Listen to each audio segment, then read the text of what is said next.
Now, from Politics and Prose Bookstore in Washington, D.C., Justin Martin discusses his new biography of consumer advocate and 2000 presidential candidate Ralph Nader. It's about an hour. Please help me welcome Justin Martin.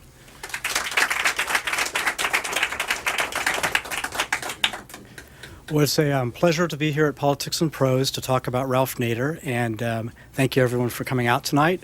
So look around the audience, I see some friendly faces, including my cousins who live here in Washington, D.C., and some old friends from college and other times in my life. So welcome everybody, and thanks for coming out. And thought what I'd do is I'd start by providing kind of a thumbnail sketch of Ralph Nader's early years. Then I'm going to talk for a while about a particular period in his history. Then I'll read a brief excerpt that relates to that period in time. And then I'll be happy to entertain any and all questions. We can talk about the 2000 election. We can talk about the 2002 midterms. Whatever people want to talk about, I'll be happy to entertain questions. So starting with the sort of brief thumbnail sketch of his early years, Ralph Nader was born on February 27, 1934 in Winsted, Connecticut. His parents were Lebanese immigrants, and his father, upon arriving in the United States, for 1 year before settling in Winsted, Connecticut, he lived in Detroit. And while he was in Detroit, he worked on the assembly line of Maxwell Auto Company. And Maxwell Auto Company was later rechristened Chrysler. And when Ralph Nader was growing up, at the dinner table, he often was regaled by his father with stories of the degradations of working on the assembly line of Maxwell Auto Company, and people can make of it what they will as to whether that had any kind of influence in his later life as an auto safety crusader. Ralph Nader has two sisters, Claire and Laura. Claire Nader is a advocate kind of in a Ralph Nader type of vein. Her area of interest is genetic testing, patenting of genes, those types of issues, and as you can imagine, she's against it. Ralph Nader's other sister, Laura, is an anthropology professor at Berkeley, and Laura's area of expertise is victims' rights. Ralph Nader also had a brother named Shafiq. Shafiq was, when I interviewed people, they often described him as being to the town of Winsted, Connecticut, where they grew up, what Ralph Nader was to the rest of the country. He was a very vocal gadfly. He was always complaining at town meetings about the sewer system. He was always trying to shoot down various local ordinances.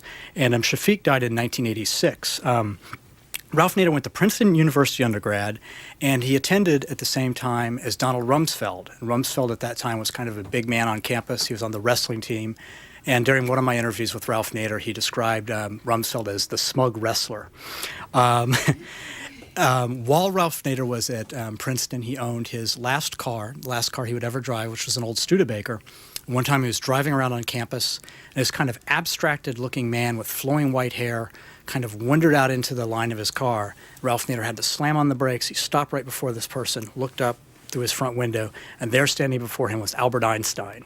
And he thought to himself, what if the brakes hadn't worked? I would have run over one of the great minds of the 20th century. And again, you can make of it what you will as to whether that had some influence on his later decision to become an auto safety crusader. He did get rid of the Studebaker not too long after that. Let's see, after Princeton undergrad, Ralph Nader went on to Harvard Law School. He never felt comfortable there. He never has had a sort of ambivalent relationship towards the school. And in the years since then, he's often described Harvard as a high-priced tool factory. Now after graduating Harvard Law, he went back to Connecticut, back to Hartford, and he practiced what can only be described as penny ante law. He was doing divorce cases, trust. He was in a little tiny firm with just one other person. He was doing some ambulance chasing even. It was just very low-level law. At the same time, he was developing an interest sort of as a sideline in a topic that at that time was very, very esoteric, which was the role that engineering could play in auto safety. It's kind of hard to believe, but during this era, the prevailing belief was that all the engineering innovations possible had been made with respect to cars. The only thing that could be done, the only improvements that could be made, were for people to drive more carefully, safer driving.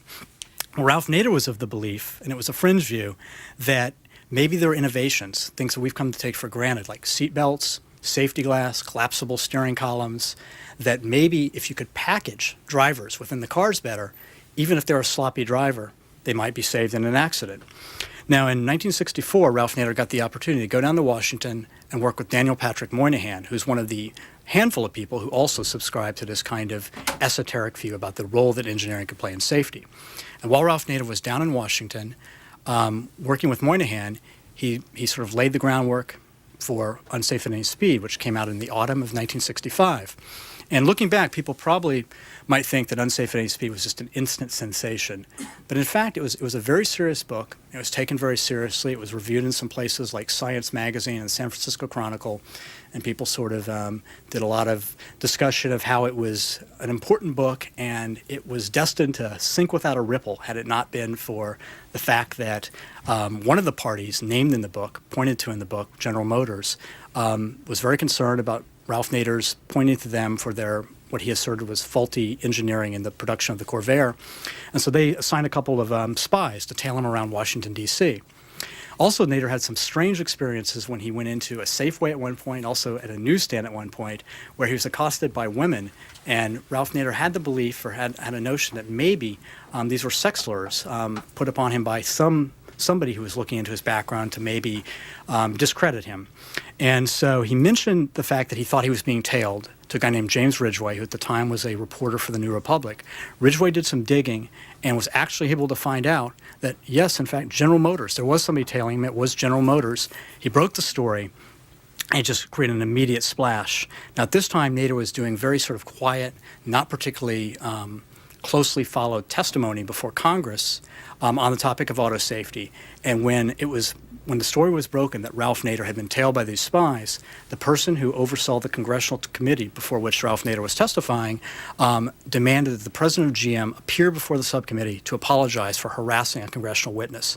And this set up an incredible and dramatic David and Goliath confrontation where this diligent, hardworking, serious private citizen had been wronged by the largest corporation in the world, and the president of the company, James Roach, went before Congress and on national television apologized to Ralph Nader. In an instant, he was someone who people had heard of, people were talking about. And, of course, even for that, he would have been simply an historical footnote had it not been for the fact that he kind of grabbed that event, grabbed that bit of profile that he gained, and just ran with it. And what I want to talk about tonight, after giving that sort of thumbnail sketch of his early years, is a period from about 1966, not long after the publication of Unsafe at Any Speed, which then did go high up on the bestseller list, from a period of about mid-1966 through the early 1970s, during which Ralph Nader was ascendant. And as a biographer, for me, one of the great pleasures and also one of the great challenges is trying to sort of make sense of a bygone era, of a time that's kind of lost in history. And it's almost impossible to overstate how important, what a huge figure Ralph Nader was during this era. And there's several factors that come into play, and wanted to spend some time discussing them before reading an excerpt that relates to that particular period. The first of them was that during this era, he just had an incredible grasp of how to work with the media. And he was just superb at cultivating reporters like Morton Mintz, a reporter for the Washington Post, Jack Morris, somebody at the New York Times. He had a superb ability to figure out what their deadlines were, what their needs were, what their territory was, how to deliver information to them in a timely fashion. He was a great tactician with the media. One of his greatest tactics was the weekend interview. You certainly couldn't reach a CEO over the weekend. A reporter certainly couldn't reach a member of Congress over the weekend, but Ralph Nader was available over weekends, and as a consequence, Sunday and Monday papers, slow news days, were often sprinkled with Ralph Nader stories. He was also a absolutely superb phrase maker. Ralph Nader came up with phrases during that era such as crime in the suites to refer to corporate crime versus crime in the streets. At one point, he did an investigation into the fat content on the nutritional labels of hot dogs and hamburgers, and he came up with the phrases fatfurters and shamburgers. And these phrases were picked up in places like Newsweek and Time magazine. Now, plenty of other people during this era were muckraking, just as Nader was, but because they didn't have the same capacity for phrase making, they were overlooked. Another Nader tactic, great Nader tactic, was the prepackaged story. He put together a set of materials that gave his perspective on a matter. Then he'd write down the name and phone numbers of people who were likely to reiterate his perspective. Then he'd write down a couple names and phone numbers of people who were likely to rebut his perspective. Then he'd go and hand deliver it to a lazy reporter who would then just turn off their brain, make a few phone calls, read the materials, prepackaged story. Bear in mind also that during this period of ascendancy for Ralph Nader, it was pre-Watergate. And before Watergate, a lot of newspapers didn't really provide the same level of resources for investigative reporting. It just wasn't the kind of venture that it became after Watergate.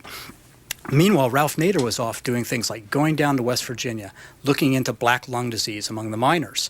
And so you could have somebody at a major metropolitan daily who the paper was unwilling to spring them to go off to West Virginia for a month. But if they just reported on Ralph Nader and his doings, they could be kind of a muckraker by proxy.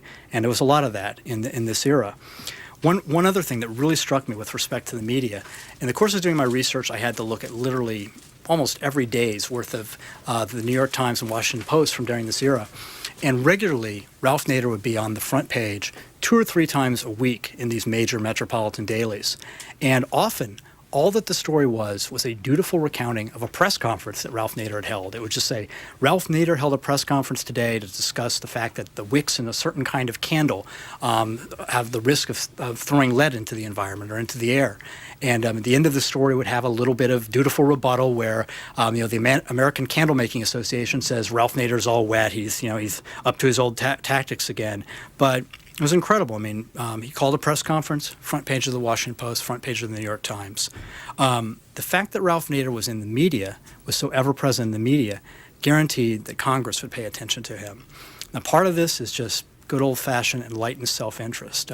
Senators knew that if Ralph Nader testified before their committee, that the cameras would be there, the press would be there with their notebooks, and maybe if they said something, maybe it would get beamed back to the constituents back home. Nader was also, for the same reasons that he was such a talented, that he had such a grasp of how to make phrases that were picked up by the media, he also was really good in congressional testimony for many of the same reasons. Great phrase maker.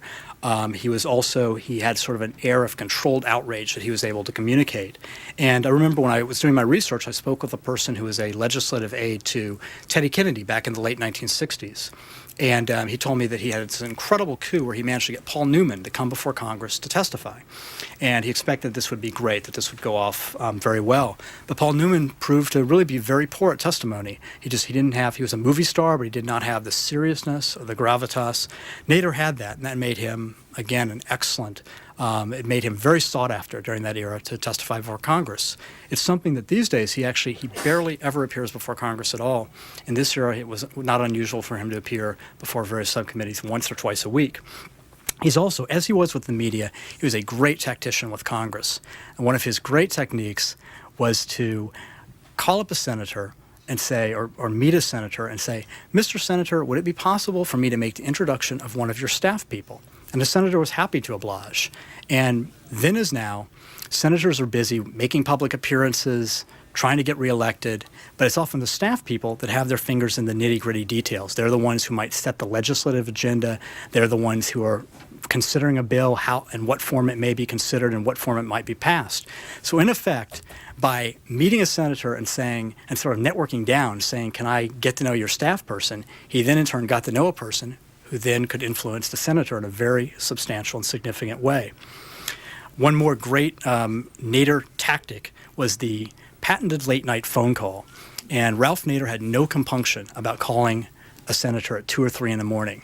Now, CEOs wouldn't do that. Certainly you would not get a call in the middle of the night from another senator.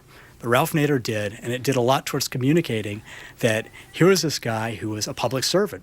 And members of Congress, of course, hope to be or perceive themselves as public servants. Well, here was a guy who'd call you in the middle of the night. Things were so urgent, he couldn't wait till the next morning. And it's worked very, very effective technique. Walter Mondale, who has just tried to become a senator once again last week when he ran from Minnesota, was someone who worked very closely with Ralph Nader back in the 60s, particularly on the Wholesale Meat Act in 1967. And Mondale used to get calls in the middle of the night, and he got into the habit of just picking up the phone saying, "Hi, Ralph."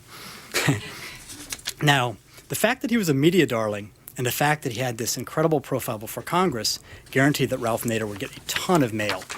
And the mail was an amazing resource for him because it gave him a way of really having his finger on the pulse of the populace and what ailed the populace in terms of consumer problems. He would get mail that said, a particular model of car was a lemon. He'd get mail that said from people who said that they were experiencing a certain type of insurance fraud. And so he'd get a real read on what kinds of problems were out there. He also got a lot of letters, often anonymous letters, in which people revealed that they were in which people acted as whistleblowers, in which they wrote to him and said, I work in such and so plant. I just wanted to alert you about a practice at our plant that threatens the workers or threatens the environment or what have you.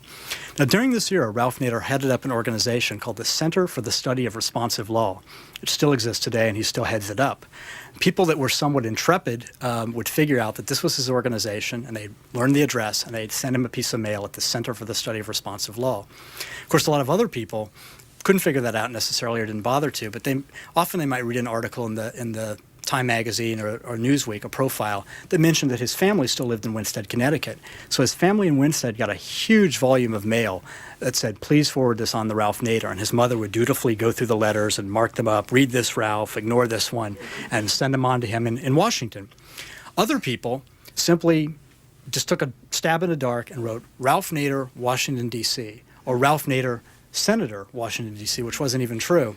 Yet a huge number of these letters still made it to Ralph Nader, who then, during this era, he occupied a sort of crumbling Victorian-era mansion near DuPont Circle. And all around the mansion was sort of a haphazard effort to catalog and categorize these different letters that came in. So there were piles for bum toaster ovens and piles for, lemon Volkswagens and so forth. Now, during this era, too, there were just a huge number of people who wanted to work for Ralph Nader. And he ended up hiring these teams of mostly young people who would go off and do often concurrent investigations of all kinds of different instances of fraud and malfeasance. He'd have people looking into the doings of various corporations such as DuPont and what was then called First National City Bank. He had people looking into what were then very corrupt government agencies such as the FTC. He had them looking into topics such as land use in California. And he had often several hundred people working for him, as many at times as 1,000. And they were dubbed the Nader's Raiders. And it was incredible. When they were done doing their various muckraking crusades, they would typically produce a report. And these reports were published and appeared in bookstores, sometimes were bestsellers, got a lot of attention, and they were produced, in this case, often by people who were fresh out of college. Now, one thing that's very notable about the Nader's Raiders is most of them, for the most part, they were young white men. And the reason for this is very simple. Ralph Nader, at this point, was making a lot of speeches, often at law schools, which provided his primary recruiting pool for Nader's Raiders. And during this era, most of the people in law school were young white men. Of course, another issue that comes into play here is during this era, there were some other competing areas that someone of an activist bent might want to go into: civil rights movement, the women's movement. And of course, people that were interested in those issues gravitated towards that, away from Ralph Nader, who didn't really delve into those areas. Another thing that's notable about the young white men, the predominantly young white men who came to work for Ralph Nader, is often they were from very wealthy families, or they had family money. The reason for this is simple too. Ralph Nader paid virtually nothing when he could, and when he could, paid nothing at all if he could get someone to volunteer. And so you have some Nader's Raiders from that era. And of course, to be able to go and work for Ralph Nader, spend time in Washington, somebody had to have, if he was going to pay nothing or if he was going to pay a very small amount, someone often had to have some family money. And so some Nader's Raiders from this era include William Howard Taft IV, the great-grandson of the president, the one-time president, and he was certainly a person of means. Another Nader's Raider from this era was Edward Cox, who was one of his forefathers had been a signer of the Declaration of Independence, and a few years later, Edward Cox married Patricia Nixon in a ceremony with a lot of hoopla, and Ralph Nader actually attended that ceremony. So basically, you have during this period, which you could describe sort of as Nader's golden age, from the mid-1960s after the publication of Unsafe at Any Speed, up through the mid-1970s, you have just a period when he is ascendant. And it's a sort of a glorious symbiosis. He had a great command of the media. Congress was at his beck and call. The mail was pouring in, and tons of young people wanted to work with him. And so I wanted to read an excerpt from my book that kind of, when I did the research and learned about this particular sort of lost episode in Nader's history or in his past, it just struck me that this particular episode reflected Nader at just the top of his powers. And so I will take a big gulp of water, and then I'll read that.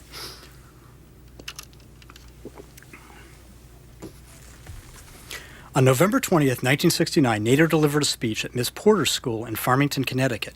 It was arranged by Robert Townsend, a former CEO of Avis Rent-A-Car. His daughter, Claire Townsend, was a student there. Miss Porter's is an exclusive girls' finishing school, founded in 1843 and steeped in white glove tradition. Among its notable alumna, quaintly referred to as the Ancients, are Jackie Onassis and Letitia Baldridge, the noted expert on etiquette. As for Robert Townsend, he was a great admirer of Nader. Like Nader, Townsend was a dedicated corporate reformer. Though as a one-time CEO, he approached the topic from a vastly different perspective. When Townsend took over Avis in 1962, it had not turned a profit in 13 years.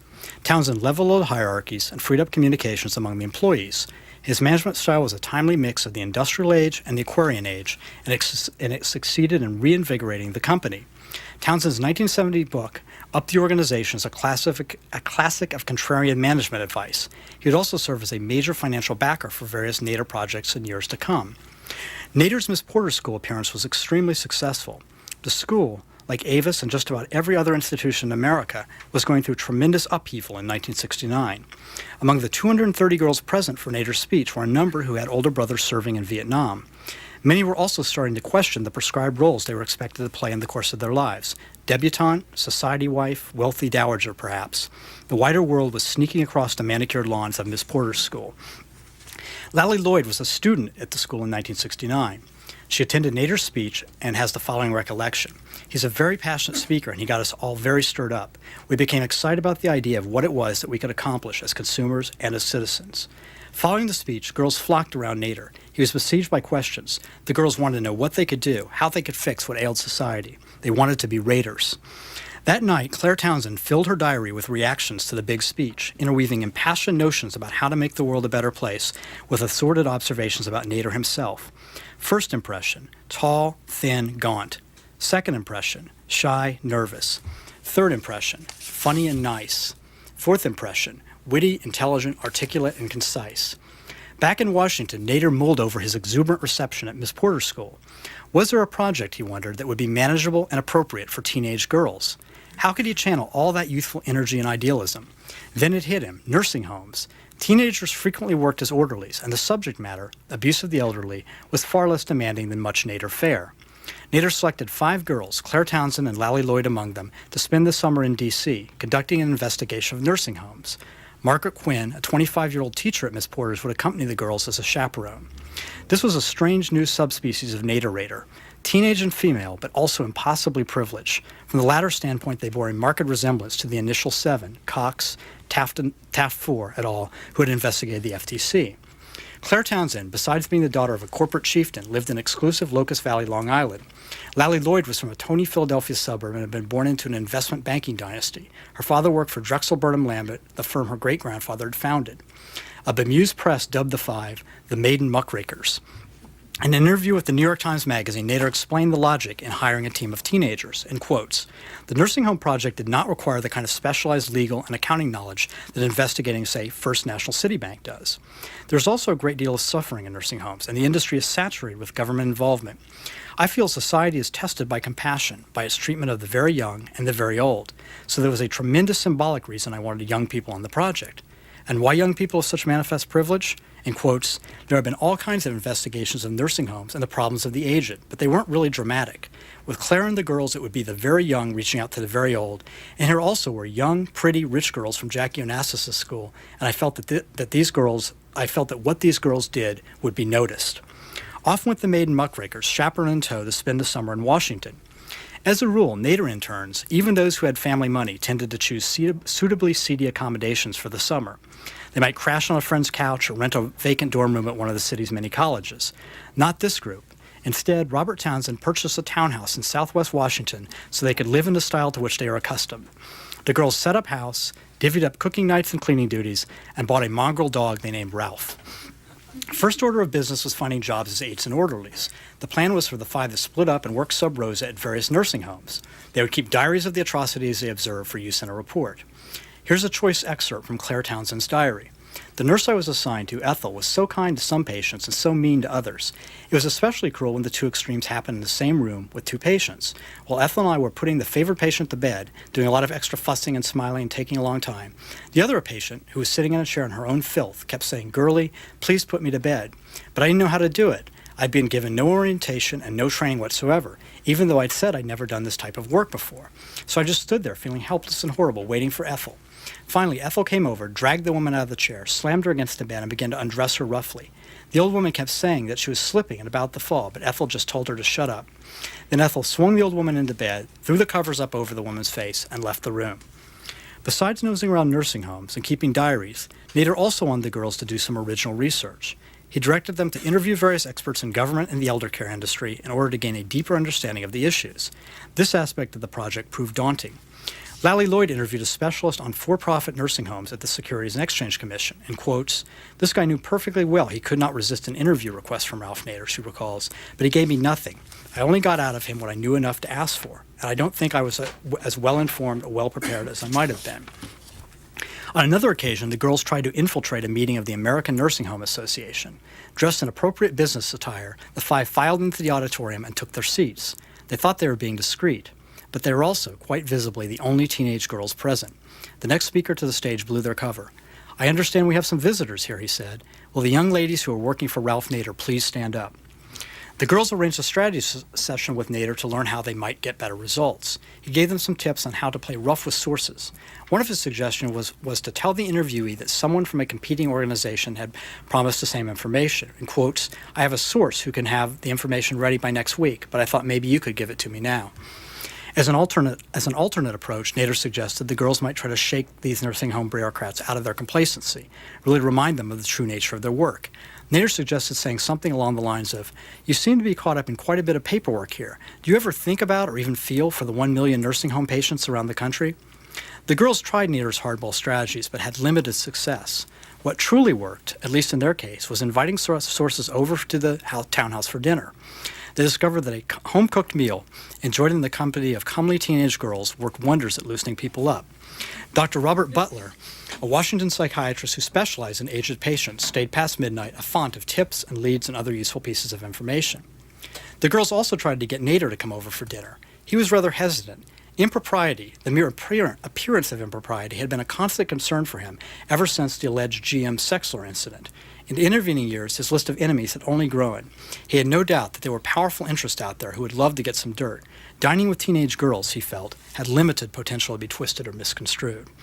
Nader told the girls that maybe he would accept their invitation. If so, he would give them exactly 26 hours' notice. The girls puzzled over this strange choice. Why 26 hours?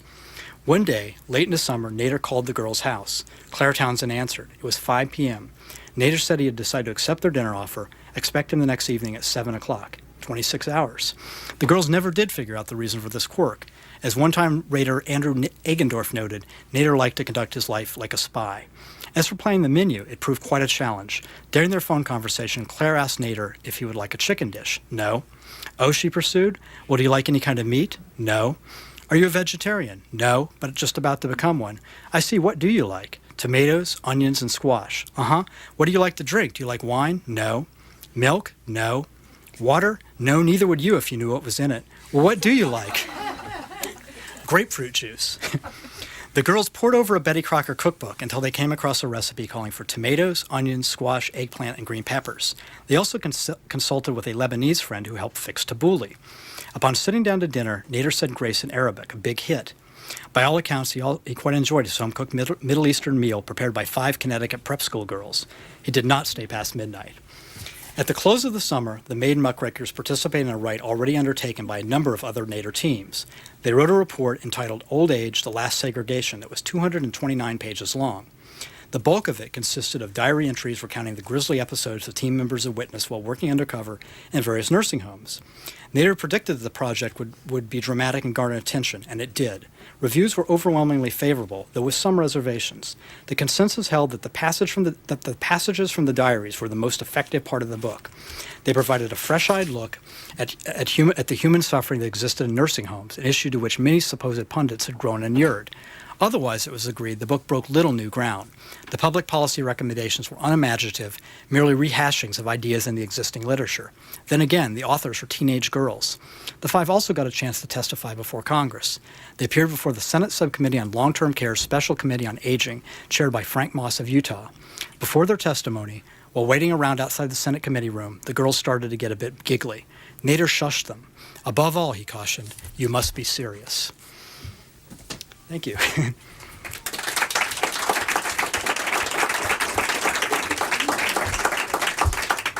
And I have a question. Peer, you mentioned the Nader's Raiders. What about the Peers, P-I-R-G? Do you just limit your book to 85? Is there a time limit in your book? No, it's a... What happened after the time you mentioned? Sure. Well, it's the book is a cradle to present book, and the Pergs were something that he started in 1970, if I remember correctly, and they're public interest research groups. That's right, and very very strange. Maybe Nader's strangest concept ever, and also his most enduring. They still exist today. Many people might know they're. I think they operate now in 26 states. Basically, Public Interest Research Group was the name of a law firm he founded, and he decided to franchise it, kind of like Kentucky Fried Chicken. And his notion was that if he could set up law firms near campuses, near university campuses, that would work in conjunction with the students on issues that they were interested in, like fighting to keep from disrupting the migratory patterns of salmon, or fighting to keep a nuclear plant from being built in the state, that these law firms could sort of combine the professional ability of lawyers with the idealism of students. And so, and the way they would be financed is out of the student activity fee. If the campus voted to have a PERG, then what would happen is out of the student activity fee, which also pays for the football team and visiting guest lecturers and so forth, they would finance a PERG. And he started going around the country trying to sort of lobbying for this concept in the late 60s and early 70s. And it was sort of a high water mark, probably about the mid to late 70s, when there were a huge number of PERGs at a huge number of campuses around the country. And today there's still, if I remember correctly, 26 states that have campuses that work with the PERGs. So it's a bizarre concept that was also very, I guess, well thought out in a way, and it continues to this day.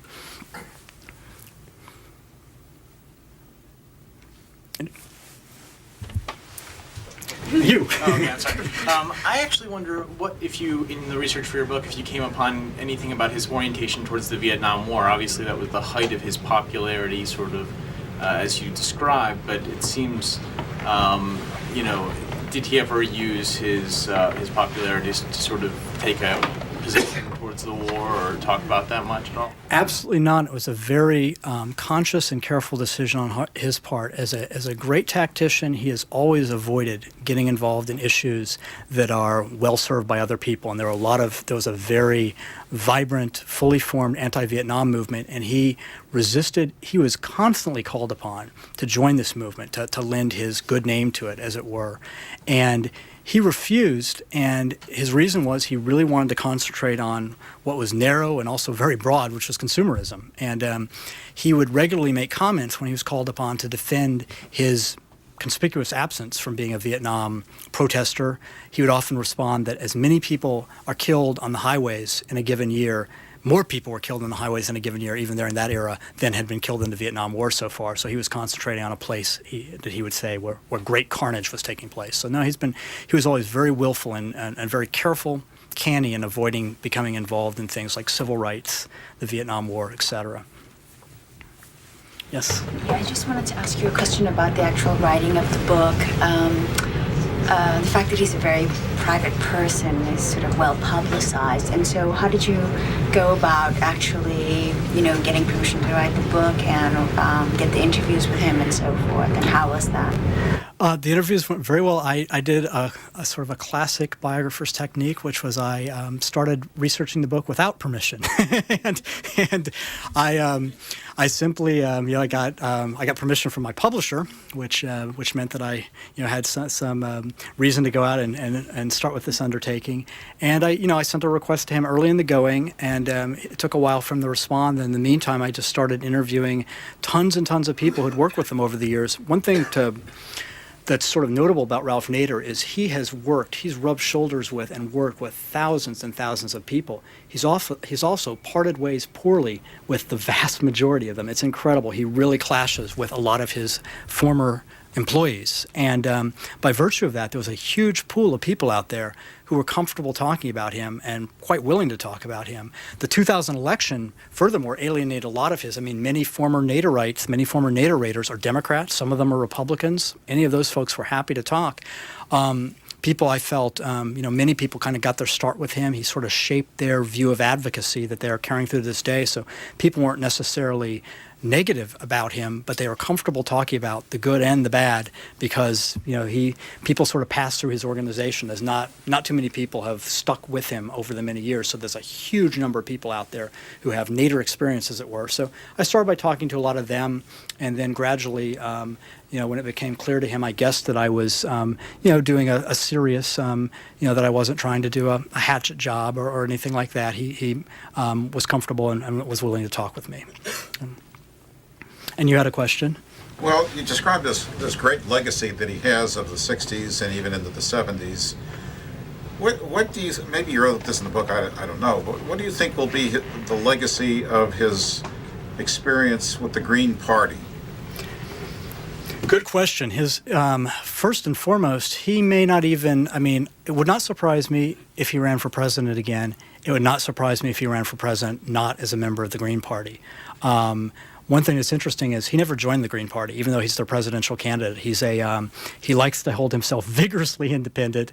He's never been a Democrat, certainly never been a Republican. He's never been a Green either. So, and the Green, it was kind of a marriage of convenience between Nader and the Greens. The Greens needed someone who had a national stature. And if you look at the recent election, you'll see that a lot of the people that the Greens field as candidates, their names are fairly anonymous. And so Nader's really their one, their superstar, basically. So they needed him in order to have a viable candidate with great name recognition. He needed them to make use of their party machinery and the people they had on the ground. And they actually didn't really see eye to eye on a huge number of issues. I'll give you one funny one that happened at the nominating convention. Nader and his crew at the nominating convention believed that there should be green balloons, and their point was balloons are presidential. The Green Party felt that birds might choke on them. And so they had this big clash back and forth, and ultimately Nader won, and he was able to have green balloons. But throughout the election, there's a lot of internal. The Greens are a very fractious group to begin with, in any case. And throughout the election, there was a real. Nader basically hijacked their party in order to run for president. But his big issue is the way that corporations pervert the democratic process, which it's kind of like a Venn diagram. It has some correspondence with the Green Party's issues, but the Green Party is also into a lot of issues such as obviously the environment and so forth, which Nader is not that great of an environmentalist, and when he is interested in environment, it usually has to do with how corporations, he's not someone who goes out and loves and appreciates nature. So basically, the Greens and Nader, marriage of convenience is the best way to describe it. And as for their legacy, I'm not sure that they'll be too associated for too much longer.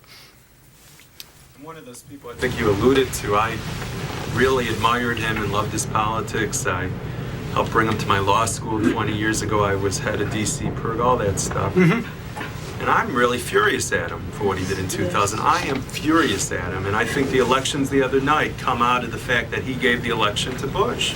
And I just don't. I had a lunch day with a guy who used to work for him, and we always knew about the issue of how he supposedly treated his workers. That was another thing that always bothered me. You might want to touch on that. But I just thought his politics were so great. He did so many great things, and I think he's going to be remembered for, in large part, for the 2000 election. I understand his reasoning. He wanted to build a more progressive movement, et cetera, et cetera. But for such a brilliant guy to say there's no difference between, I guess, what we would have had under Gore and under Bush, maybe some people would disagree. I just don't understand it. And Gore wouldn't have even needed Florida. He would have won in New Hampshire if Nader hadn't. So, and we saw months later, and he's still unrepentant. He tells the New York Times he's unrepentant. There's no difference. Well, there's plenty of difference with the Supreme Court and with war in Iraq, etc. And what was he thinking? Why did he do it? Yeah, I guess I'll take the last piece of it. What was he thinking? Why did he do it? He was somebody who, the period that I described in the little sort of speech I did there from the late 60s through the early 70s, he was like a shadow congressional whip, basically. He was more effective than most members of Congress, and he was very effective working within the political process. Then you have through the 80s with Reagan as president and later with Bush 1 as president, you have Nader really fading from view, not really able to get those audiences with Congress anymore. He starts trying to figure out different things he can do at the grassroots, working with the PIRGs in some cases and so forth. And ultimately, he concludes that he is going to run for president. And so I guess that's the why he did it. As for whether it was a good thing, whether it'll be a blight on his record, I guess the answer to that is he's one of the, my answer to that would be, he's one of the youngest 68-year-olds you'll ever encounter. His hero is a guy named Norman Thomas, who ran for president 6 times as a socialist. Final time Norman Thomas ran, he got 10,000 votes, but he kept at it. And I think that, I know this is the classic F. Scott Fitzgerald comment that, there are no second acts in American life. Nader is young enough yet and energetic enough. I wouldn't be surprised if he had a third or even fourth act. That's my own candid opinion. This is sort of following up on that. I noticed on the book it says Crusader. I was going to say if you would go into the spoiler, or I know he asked that. Sure. Do you have more? Could you elaborate a little bit more on the spoiler? And also, does he have any sense of humor? That's a great. I'll take the first question first because I love that. I love that question. I've done 2 biographies now. The first one was Alan Greenspan, and the second one was Ralph Nader. And one thing I can tell you about anybody you do, particularly serious people, if they're your biography subjects, the little secret thing that people try to tell you about them, the sort of thing you might not know, is that they're secretly a really funny guy. Well, I can tell you, Alan Greenspan is not a funny guy, and Ralph Nader is not a funny guy. So, and people point to, he's had a whole lifetime. He's occasionally said so. He's clever, and he's angry and clever, but he certainly lacks the empathy to be a stand-up comedian or anything. So that's the first part of the question. The more serious part, yes, the spoiler. Well, let's see. I guess Nader has given all kinds of contradictory answers to whether he was a spoiler, and I guess I would have to say myself, my own personal view, which is not probably really all that important, is that anybody should be able to run for president. And I guess to quote Ralph Nader, he said, Al Gore slipped on 15 banana peels. I was one of them. And I personally buy that. I feel like if Gore had run a better campaign, Nader would have been non-factor. Maybe even Nader would be someone people were pleased he was there, sort of pushing Gore back to the left more. But to speak to sort of the deeper point of him being a spoiler, he's certainly unrepentant, as people have pointed out. He's gleeful. He has a gleeful hatred for the Democrats, a gleeful hatred for Gore. He's also said a huge number of very contradictory things.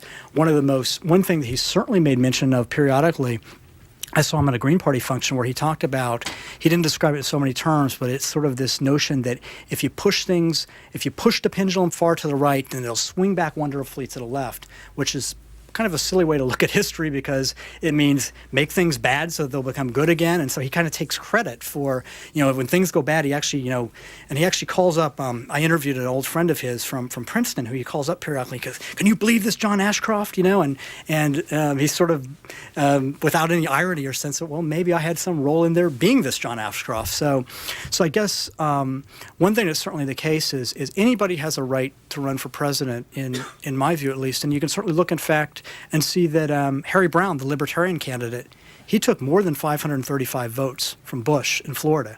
So technically, Harry Brown is a spoiler as well. But what distinguishes Harry Brown from Nader is Harry Brown was just out there, libertarian, talking about driving fast and smoking pot, and those were his issues, and he hewed to that. Whereas Nader was very gleeful about wanting to attack Gore. He aimed a lot more firepower at Gore than he did at Bush. And he's been unrepentant in the aftermath and made many contradictory comments, including the ones at which he thrills at the contradiction, the fact that the Republicans are in power, so maybe the pendulum will swing back the other way. So the net of that is spoiler is certainly part of his legacy. It's referring strictly to the 2000. That's what I would know. That's a good question. It actually isn't. It's actually referring to an interesting period. I mean, it's obviously referring to the 2000 election, but I wanted to sort of identify the origins of his playing spoiler. And strangely enough, when Jimmy Carter became president, you would think that would be Nader's golden moment.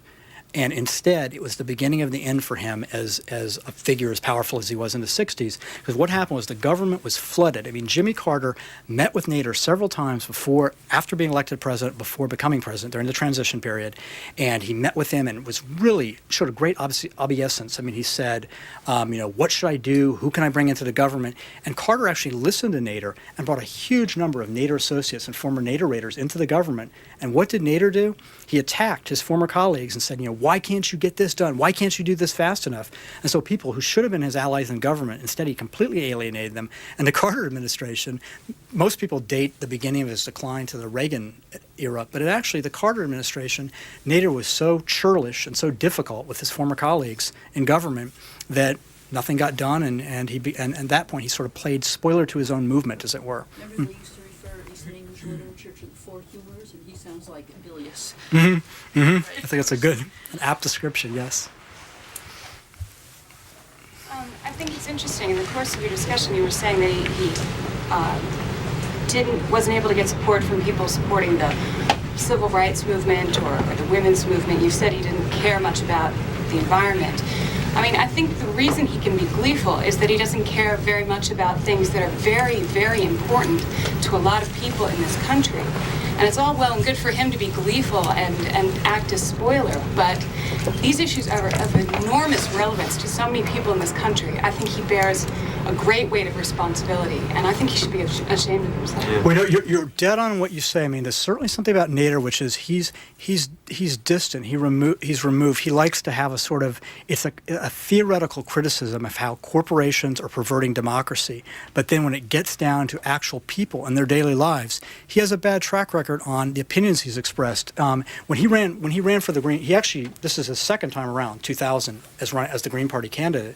He actually ran in 1996. And one of the Green Party platforms at that point was a gay marriage platform. And William Safire interviewed him about this, and Ralph Nader's response was, "I'm not interested in gonadal politics."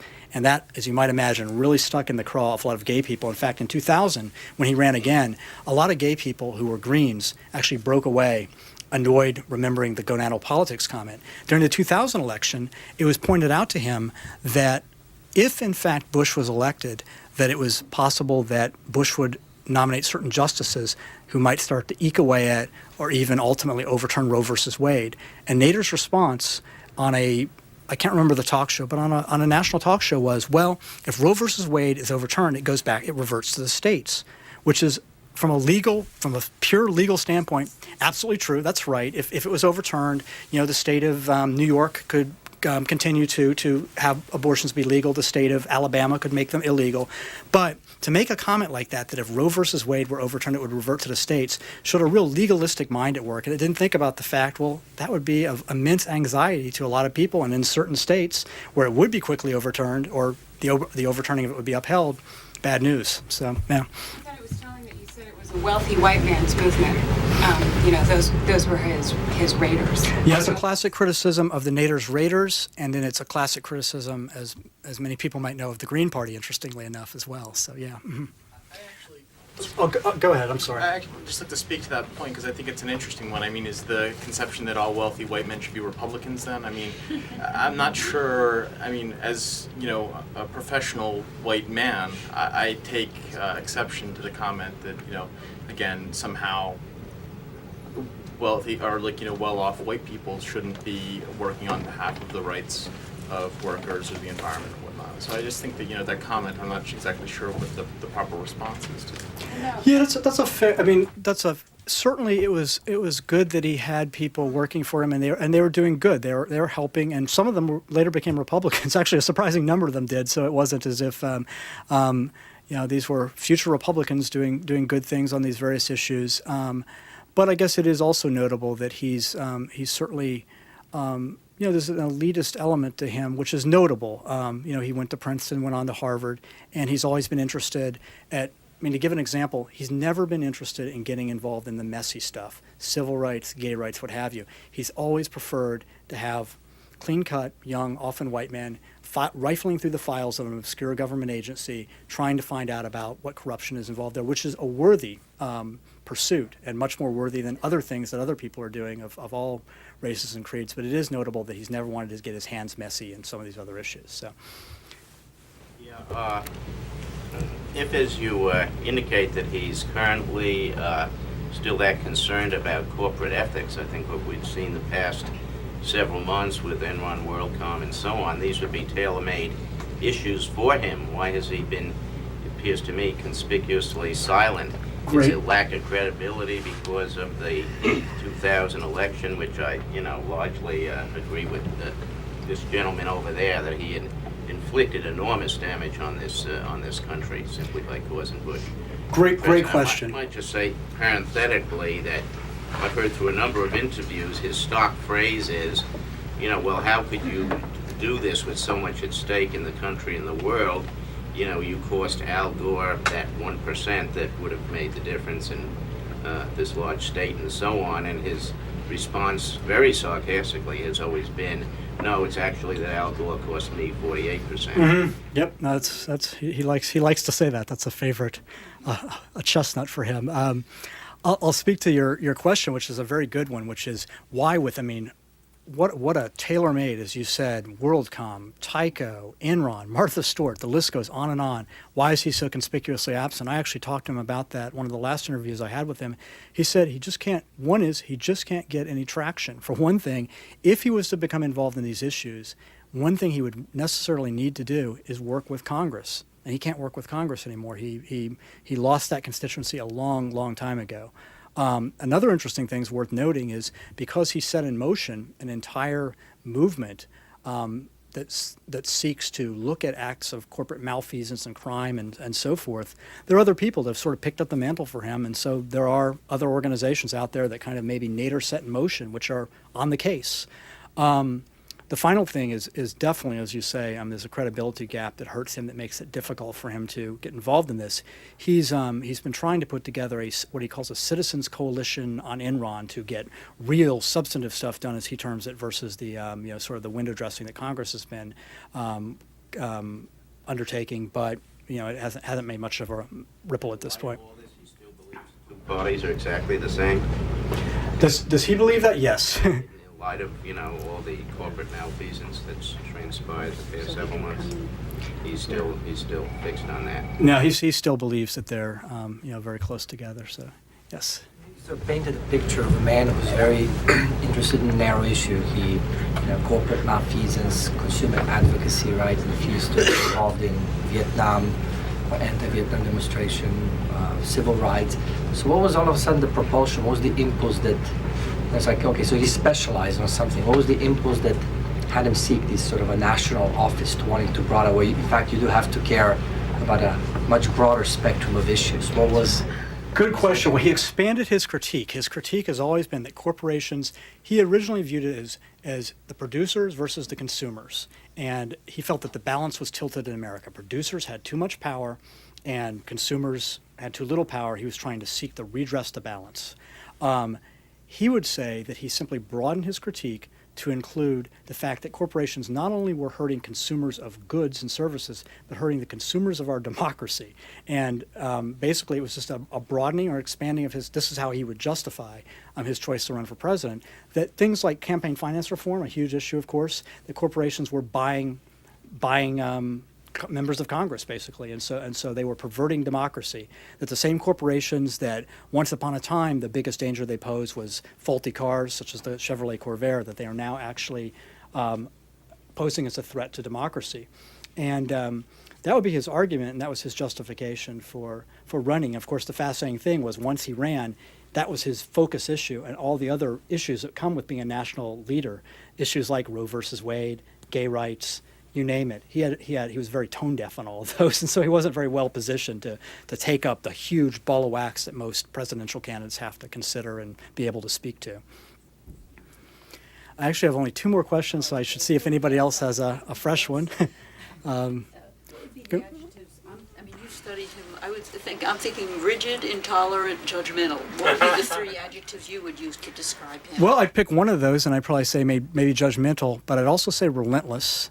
And I'd also say, it's not necessarily an adjective, I'd say brilliant tactician. He's he was a big chess player back in high school, and he's often described his work as playing 50 games of chess simultaneously. And I actually believe that in his mind, it's probably kind of what he's doing. He's incredible tactician, and although he is the things you mentioned, and also I believe relentless, there's a good reason why, here 40 years since he first came to national prominence, I mean, you can't find a rock star who lasted that long. You can't find a movie star who's been around that long. You can find Strom Thurmond, but otherwise you got Ralph Nader. So it's some of that tactician, that ability as a tactician, which has allowed him to go from being, as I described them earlier, a shadow congressional whip, to being a great grassroots organizer, to being to being a spoiler, yes.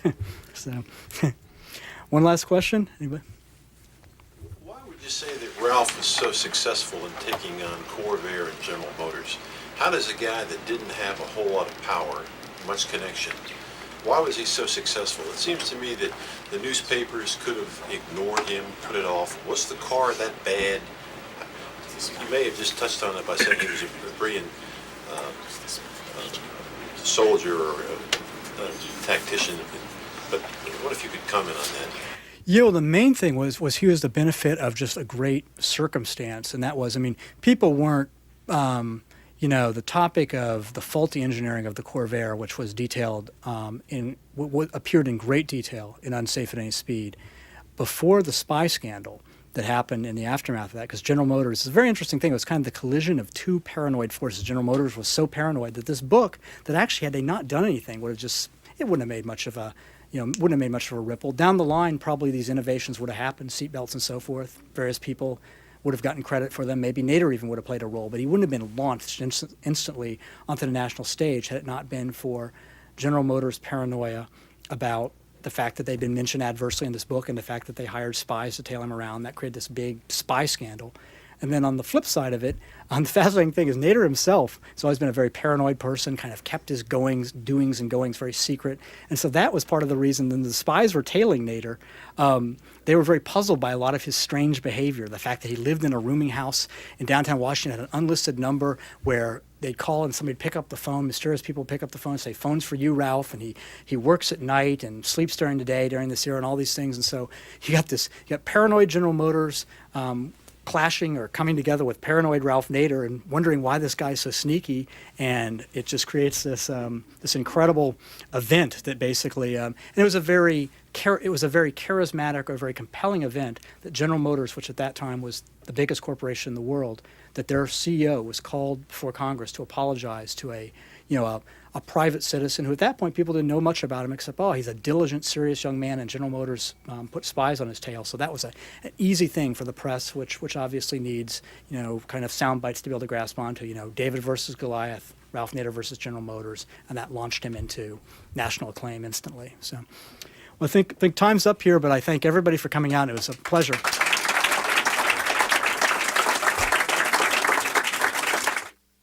Justin Martin is author of Nader, Crusader Spoiler Icon. It's published by Perseus. Visit perseusbooks.com for